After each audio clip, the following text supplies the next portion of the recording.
Hello दोस्तों, कैसे आप सब। तो एक बार फिर आप सभी का स्वागत है आपका अपना चैनल अपना एंटरटेनमेंट चैनल पे। तो जैसे कि आप सभी को पता है कि लास्ट वीडियो से हमने आफ्टर इफेक्ट की सीरीज शुरू किए थे, तो उसी वीडियो को आगे ले जाते हुए आज हम देखेंगे कि आफ्टर इफेक्ट में टूल्स के क्या यूज है। सारे टूल्स के एक एक करके हम यूज देखेंगे।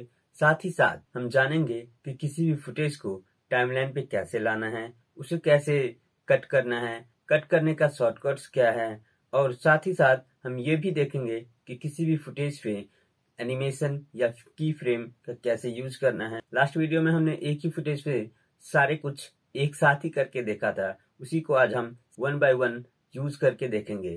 तो वीडियो को ज्यादा बड़ा ना करते हुए आप लोगों को ले चलते हैं सीधे कंप्यूटर स्क्रीन पे। आज के वीडियो में हम देखेंगे कि टूल्स क्या होती है और किस टूल्स का क्या यूज है। तो सबसे पहले हम देख लेते हैं जैसे सिलेक्शन टूल। सिलेक्शन टूल से क्या होता है, किसी वीडियो को हम सिलेक्ट करके, जैसे हमें एक और ले लेता हूँ मैं, ठीक है। अब मान लीजिए इसको हमें लाना है, तो यहाँ से हमने सेलेक्ट किया और टाइमलाइन पे ले आए, ठीक है। अब यहाँ पे देख लीजिए दो चीज़ है। जैसे इसको लाए तो जो ऊपर वाली लेयर है कंगारू, ठीक है, ये पहले दिखेगी, मतलब ये ऊपर रहेगी और पहले दिखेगी। और जो नीचे वाली है ग्रासिल, अगर मैं कंगारू वाले को छोटा कर देता हूँ, इसको हम दो तरीके से छोटे कर सकते हैं।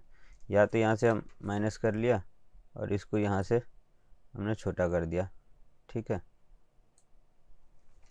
दूसरा तरीका है कि हम इसको नीचे किए, ट्रांसफॉर्म में आए और स्केल को पकड़ के हमने छोटा कर दिया। तो देखिए ये ऊपर है और ये इसके पीछे है। सिलेक्शन टूल का एक और काम है, मान लीजिए कि हम चाह रहे हैं कि कंगारू वाले जो हमारा इमेज है उसको हम टाइमलाइन पे मान लीजिए यहाँ से लेके आए। तो यहाँ पे हमने प्लेइंग हेड को लाया और प्ले हेड को यहाँ पे लाने के बाद इसको हम यहाँ पे ला करके छोड़ेंगे। तो ये हमारा नीचे है तो अभी नहीं दिख रहा है। जैसे इसको हम ऊपर कर देंगे तो अब जैसे हम प्लेइंग हेड को आगे लिए तो ये देखिए कंगारू यहीं से इम्पोर्ट हुआ। वैसे तो हम इसे इम्पोर्ट करने के बाद भी इसको सिलेक्शन टूल से आगे पीछे कर सकते हैं, लेकिन मैं जस्ट कैसे इंपोर्ट कर सकते हैं वो बता रहा था। सिलेक्शन का एक और यूज है, मान लीजिए कि हमें ये जो ग्रासिल वाला इमेज है इसको अगर हमें लेफ्ट साइड का कट करना है तो हम विंडो के साथ ब्रैकेट को जैसे प्रेस करेंगे, लेयर सेलेक्ट करके तो लेफ्ट साइड का कट हो जाएगा, ठीक है। मैं कंट्रोल Z कर रहा हूँ। और राइट साइड का करना है तो क्लोजिंग ब्रैकेट को प्रेस करेंगे तो राइट साइड का कट हो जाएगा। तो अभी हमने शॉर्टकट देखा कि किसी भी फुटेज को या इमेज को टाइमलाइन पे कैसे कट करना है, लेफ्ट से या राइट से। तो उसका शॉर्टकट है विंडो प्लस ओपनिंग ब्रैकेट और क्लोजिंग ब्रैकेट। अब हम दूसरे टूल का यूज देखेंगे, हैंड टूल। हैंड टूल का यूज है कि हम किसी भी फुटेज को मूव कर सकते हैं। मूव करने के लिए हमें क्या होता है, उसमें हमारा फुटेज ही नहीं सिर्फ मूव होता है, वो हमारा पूरे कंपोजिशन को मूव करता है। जैसे आपको मैं बता दूं, जैसे हमारा ये एक कंगारू वाले को अगर मैं थोड़ा छोटा कर दूं तो हमें इसके पीछे जो ये हिल वाली है ग्रासिल इमेज वो भी हमें दिखेगी, तब आपको पता चलेगा। इसको मैं फिट टू स्क्रीन करता हूँ और इस वाले इमेज को मैं छोटा कर लेता हूँ, ठीक है। और इस वाले इमेज को मैं बड़ा कर देता हूँ। अब जो है स्क्रीन को मैं फिट करता हूँ, ये देखिए से हम मूव कर रहे हैं तो ये देखिए पूरे के पूरे कंपोजिशन मूव हो रहा है, ना कि फुटेज या वीडियो। हैंड टूल का ये यूज़ है। अगर हमें देखना है तो हम ऐसे ऊपर नीचे साइड करके देख सकते हैं बस। तीसरा है हमारा जूम टूल, ठीक है।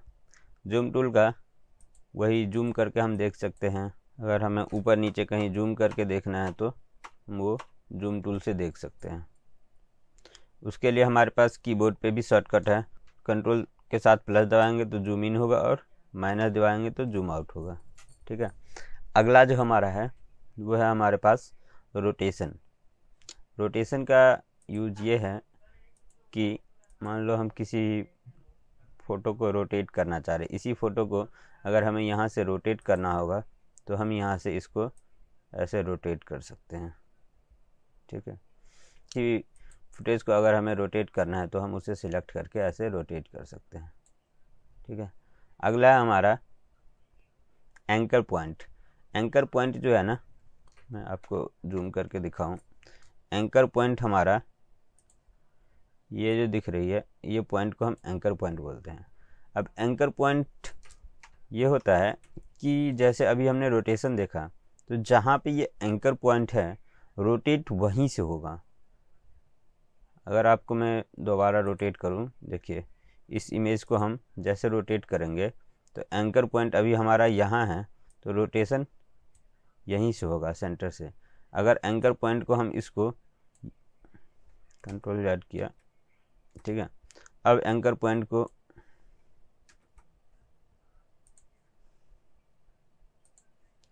अब हमने एंकर पॉइंट को यहाँ पे रख लिया। ठीक, अब अगर हम रोटेशन अप्लाई करेंगे इस पर तो देखो रोटेट यहीं से। ठीक है, तो अभी हमने एंकर पॉइंट देख लिया, एंकर पॉइंट को हमने यहाँ लेफ्ट रख दिया। अब अगर इसको हम रोटेट करेंगे तो ये रोटेशन जो होगा वो जहाँ पे एंकर पॉइंट है उसी को सेंटर मान के वो रोटेट करता है। ठीक है, अगर हमने इस वाले को मान लो कंगारू वाले को मैंने ऑफ कर दिया। ठीक, अब देखिए जैसे हमारे ये ग्रास हिल वाली इमेज है। ठीक है, अब इस पे हमें एंकर पॉइंट को देखिए, अभी ये सेंटर में है। अगर अभी हम इसको जूम करेंगे तो ये सेंटर से ही जूम होगा। ये देखिए जैसे मैं कंट्रोल के साथ प्लस दबाऊंगा तो ये हमें देखिए सेंटर से जूम इन हो रहा है, सेंटर से ही जूम आउट हो रहा है। ठीक है, अगर इसको हम यहाँ पे ला दें, एंकर पॉइंट का यूज देख लिए, एंकर पॉइंट जहाँ पे रहता है वहीं से एक्शन परफॉर्म होता है। उसके बाद हमारे पास जो है वो है हमारे पास रेक्टेंगल टूल। मान लीजिए कि हमें इस पे रेक्टेंगल क्रिएट करना है। ठीक है, तो ध्यान रखिएगा ये दो पॉइंट, एक अगर हमें रेक्टेंगल क्रिएट करना है तो हम किसी इमेज या फुटेज पे क्लिक नहीं करेंगे, हम कहीं बाहर क्लिक कर लेंगे, फिर जैसे हम बनाएंगे तो जो बनाना चाहेंगे वो शेप बन जाएगा। ठीक है, अब इसमें देखिए फिल नन है इसलिए फिल नहीं हो रहा है। अगर हमें फिल करना है तो फिल लगाना होगा। स्ट्रोक की साइज़ जो है, स्ट्रोक का अगर मैं पहले कलर चेंज कर दूं फिर पता चलेगा। जैसे मैंने वाइट रख लिया तो देखिए अभी इसकी 14 है, जितना कम करेंगे हम उतना कम होता जाएगा। ठीक है, अगर किसी फुटेज पे क्लिक कर देंगे हम और तब अगर हम रेक्टेंगल या कोई सा भी शेप लेंगे तो क्या होता है वो मैं आपको दिखाता हूँ। ये जैसे मैंने कंगारू वाले जो हमारा इमेज है उस पर क्लिक कर दिया, अब मैं कोई शेप जैसे इस पर क्लिक किए रहेंगे ना तो आपके पास ऑप्शन आ जाएगा। मैंने इलिप्स टूल लिया, अब जैसे करूँगा तो ये क्या हो जाता है, ये शेप नहीं बन रहा है बल्कि ये मार्क्स क्रिएट कर देता है। एक ही से दोनों यूज है, या तो आप शेप क्रिएट करो या मार्क्स।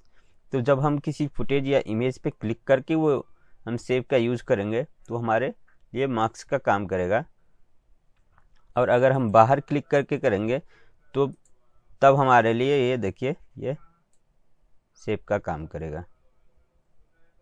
ठीक है, उसके बाद हमारे पास है पेन टूल। पेन टूल का वही हम सिलेक्शन के लिए यूज करते हैं। जैसे हमें कुछ सिलेक्ट करना होगा तो अभी देखिए ये फिल है, फिल को अगर हम अभी हम सिलेक्शन कर रहे हैं तो देखिए जैसे ये फिल ऑन है तो फिल ऑफ करने के लिए फिल पे क्लिक करेंगे तो ये डायलॉग बॉक्स आएगा, यहाँ पे नन कर देंगे ये फिल हट जाएगा। वैसे हमारे पास स्टॉक है, स्टॉक पे क्लिक करेंगे ये डायलॉग बॉक्स पे नन कर देंगे तो स्टॉक हट जाएगा। अब जो है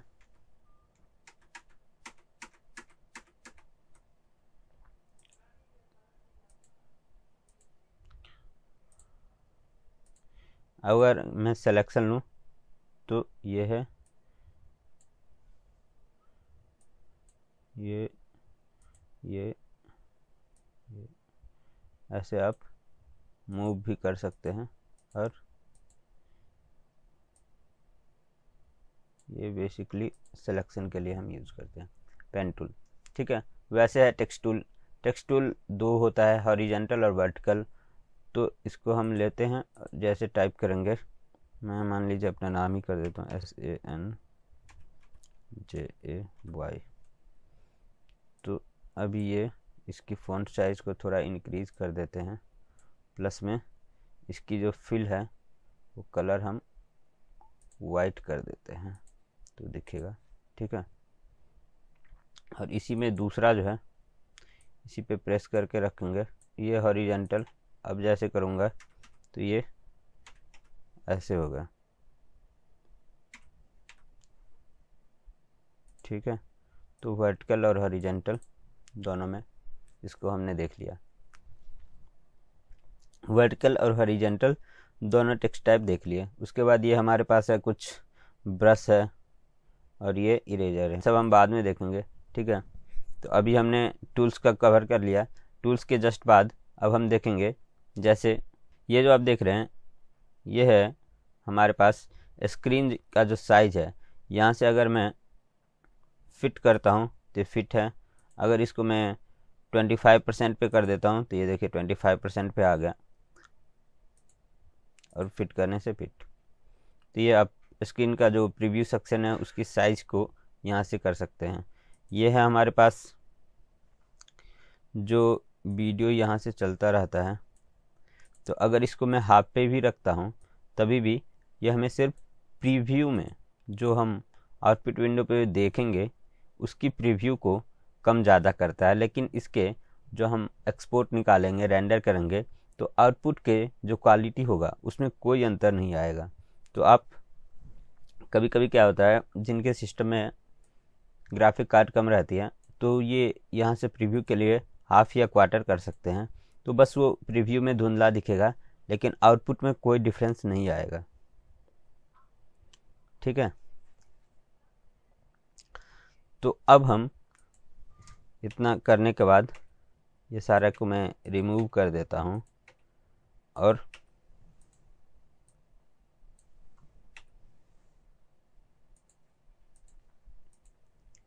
अभी जो है हम कुछ बेसिक एनिमेशन देखेंगे। उसके लिए हम क्या करते हैं, डेटा में आते हैं। डेटा में आने के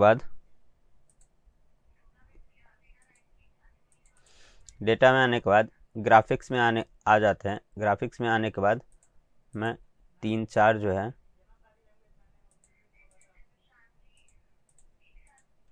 उसको टाइमलाइन पे ले आता हूँ। टाइमलाइन पे जैसे इंपोर्ट कर लेंगे। ठीक है, देखिए हमने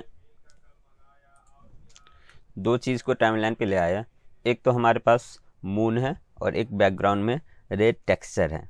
ठीक है, अब मैं चाह रहा हूँ कि ये जो है पूरे ऐसे सर्कल में मूव करे। तो उसके लिए क्या करना है, जैसे इस पे आएंगे, ट्रांसफॉर्म पे आएंगे, तो आप यहाँ से स्केल करके, पहले मैं थोड़ा सा साइज इसकी छोटा कर लेता हूँ। ठीक है, अब जैसे मैंने छोटा कर दिया तो पोजीशन से हम इसको ऊपर कर लेते हैं, फिर इसको लेफ्ट कर लेते हैं।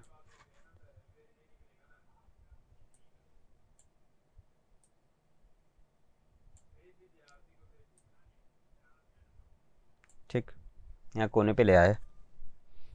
अब मैं चाह रहा हूँ कि ये यहाँ से ऑन हो, तो इसके लिए पोजीशन हम ऑन करेंगे। फिर जब ये 2 सेकंड पे आए तो ये यहाँ पे आ जाए। ठीक है, फिर जब ये 4 सेकंड पे आए तो ये यहाँ पे आ जाए। यहाँ में देखिए, इसको तो मैं अल्ट की के साथ मान लीजिए एक बार मैनेज कर सकते हैं सीधा, लेकिन अगर फिर हमने इधर सीधा किया, अगर इसको सीधा करेंगे तो ये देखिए इधर वाले फिर से मुड़ जाते हैं। उसके लिए हम क्या करेंगे, इस पर राइट क्लिक करेंगे राइट क्लिक करने के बाद की फ्रेम इंटरपोलेशन पे क्लिक करेंगे और यहाँ से जो कंटिन्यूस ब्रीजर हैं उस पर जा कर के हम लीनियर कर देंगे और ओके कर देंगे, तो ये सीधा हो गया। ठीक है, फिर अगर ये 6 सेकंड पे जाए तो ये यहाँ से यहाँ पे आ जाए। ठीक है,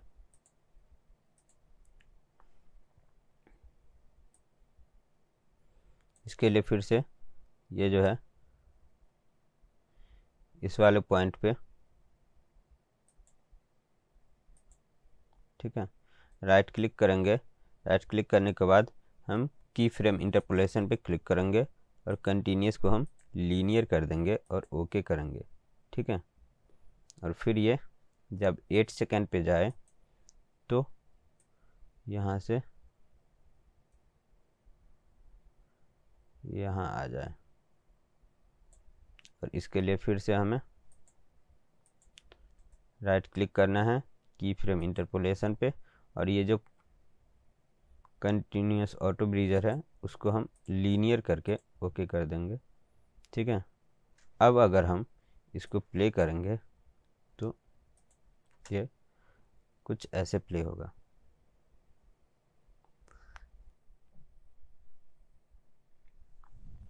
ठीक है, तो अभी हमने पोजीशन का देख लिया।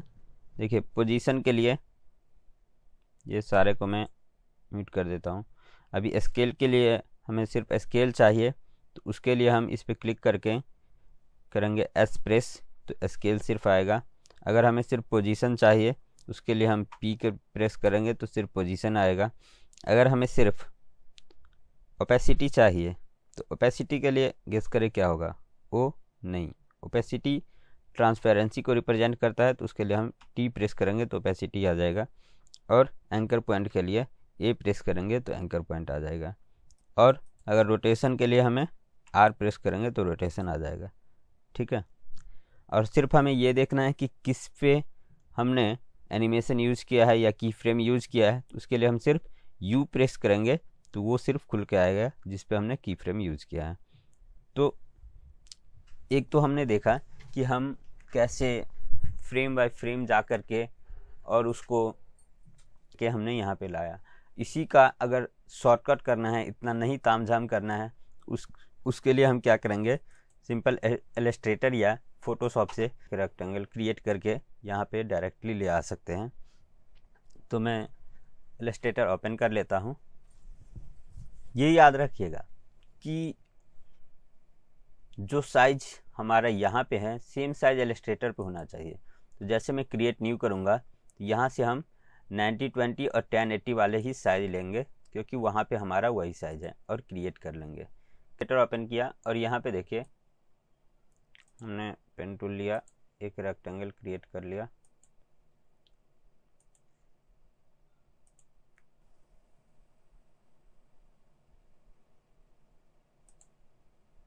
ठीक है, और फिर हम सिलेक्शन टूल से इसको पूरा सेलेक्ट किए, कंट्रोल सी किए, आफ्टर इफेक्ट पे आए। आफ्टर इफेक्ट पे आने के बाद हमें मून वाले पे इसको पोजीशन सेलेक्ट करना है। ये हमें एनिमेशन ऑन नहीं करना है और कंट्रोल भी मार देना है। ठीक है, अब देखिए जैसे कंट्रोल भी किया तो ये रेक्टेंगल क्रिएट करके दे दिया, और जो हमारे पास एनिमेशन था वो सेम एनिमेशन दे दिया हमें। तो अब देखिए अगर हमें किसी भी ये स्पीड को ज़्यादा करना है तो हम सारे एनिमेशन को ऐसे सिलेक्ट करेंगे और अल्ट के साथ इसको हम स्पीड को बढ़ा सकते हैं। अब जैसे मैंने इतना कर दिया, अब अगर इसकी स्पीड देखेंगे तो ये देखिए, ठीक है,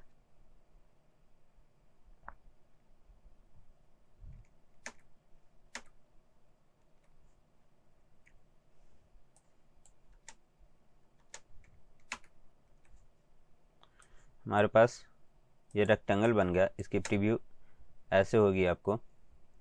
अगर ये देखिए अभी काफ़ी स्लो चल रही है, अगर मैं चाह रहा हूँ कि स्पीड इसकी बढ़ जाए तो उसके लिए हम क्या करेंगे,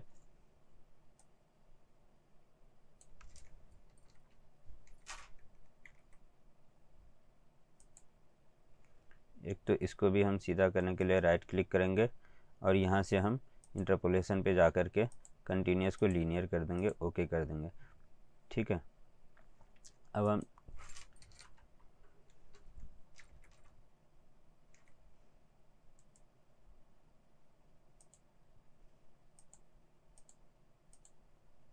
यहाँ से फिट टू स्क्रीन कर लेते हैं। उसके बाद टाइमलाइन पे आते हैं और टाइमलाइन पे आने के बाद अब देखिए, अगर इसकी स्पीड बढ़ाना है तो सारे एनिमेशन को यहाँ से हम ऐसे सिलेक्ट करेंगे और कीबोर्ड पे अल्ट प्रेस करके और लास्ट वाले से जैसे हम इसकी ये कम करेंगे तब अब देखिए इसकी स्पीड इंक्रीज हो गई। तो आज हमने देखा कि बेसिक एनिमेशन क्या होती है, साथ साथ में हमने टूल बॉक्स का यूज देखा, साथ साथ में हमने शॉर्टकट्स जाना कि हमें अगर किसी भी ट्रांसफॉर्म प्रॉपर्टीज़ को देखना है तो उसके क्या शॉर्टकट है, साथ में हम टाइमलाइन पे किसी फुटेज को कैसे कट करना है उसके शॉर्टकट्स जाने। तो इस वीडियो को यहीं पे रोकते हैं और मिलते हैं अगले वीडियो में एक नए टॉपिक के साथ।